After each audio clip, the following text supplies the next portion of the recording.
This is a 4-way neck stretch with a breathing assist. To start this stretch, we're going to anchor one shoulder behind the back.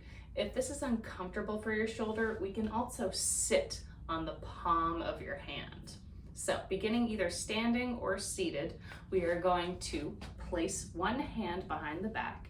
And it's important to remember that breathing is a big component of all 4 of these stretches. So for the first stretch, we'll be doing the upper trap. So we are going to place our hand up and over, slightly above the ear. For the first part of the stretch, we're going to breathe in. As we breathe in, this anchored shoulder will relax down, almost sliding down the body. As we breathe out, our head will slowly come to the side, and we're going to seesaw between those 2 points. So breathing in, shoulder down.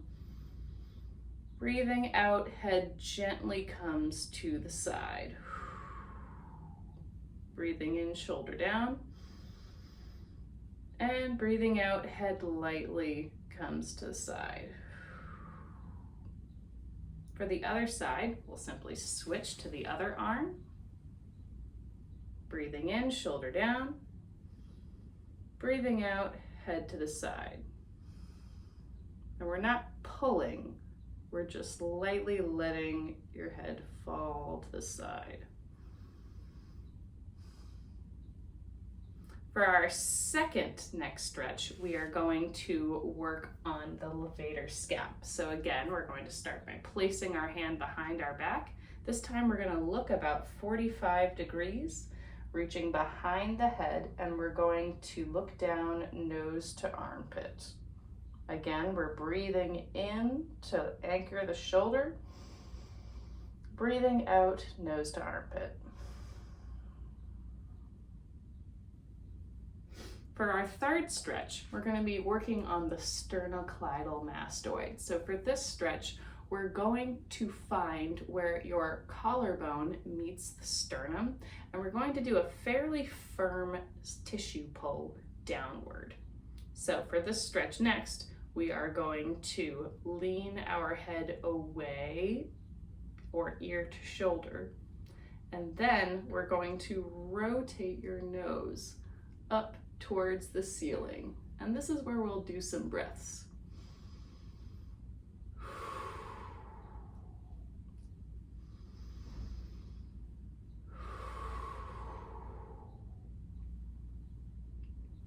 For our final stretch, we're going to work on the scalenes, and this may cause a little bit of cramping side to side. So if this causes any amount of discomfort, this is the stretch that we're going to leave out.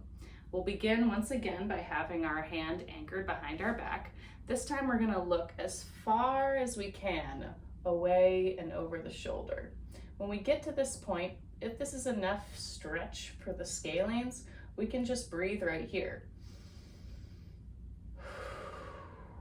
If we feel we can tolerate a little bit more of a stretch, we're almost going to do kind of a woe is me motion. And we're going to contact the upper cheek, maybe a little bit of the temple, to lightly let your ear fall back and over the shoulder. And we're going to take that same breathing technique that we did before. So we're going to breathe in, and your anchored shoulder slides down. As we breathe out, ear over shoulder. Breathing in, anchor down. Breathing out, ear over the shoulder. And those are our 4-way neck stretches with a breathing assist.